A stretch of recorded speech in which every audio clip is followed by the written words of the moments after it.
中原工商鋪為你送上最新嘅商廈租售數據同埋矚目租務成交。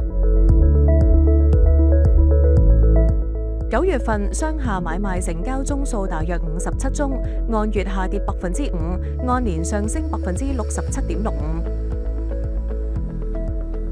成交金額大約16億3200萬，按月上升85.8%，按年下跌24.84%。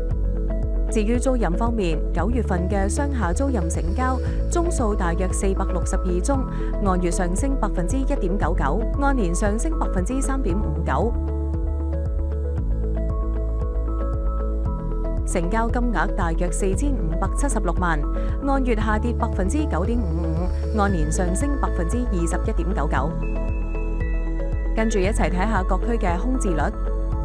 9月份港島區整體空置率12.84%，按月下跌0.16個百分點，按年上升0.43個百分點。跟住睇下港島各區嘅數據。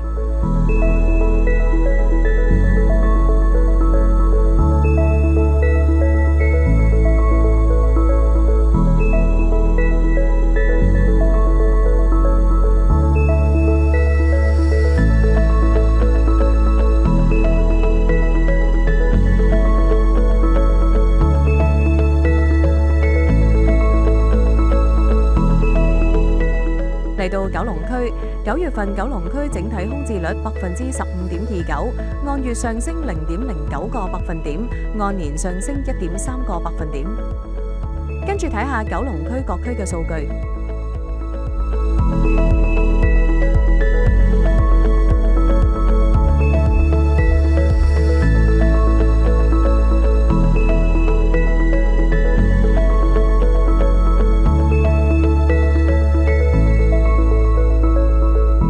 我哋再睇下9月份5大矚目商廈成交，第5位金額大約2678萬，面積大約11048平方尺，成交價大約7181萬，平均尺價大約6500元。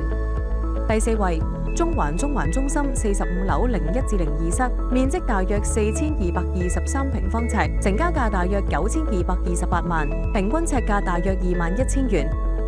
第3位觀塘四洲集團中心30樓全層，面積大約16969平方尺，9月份商鋪租賃成交平均尺價大約7400元。第2位上環中遠大廈23樓全層，面積大約19792平方尺，成交價大約2.2億，平均尺價大約11000元。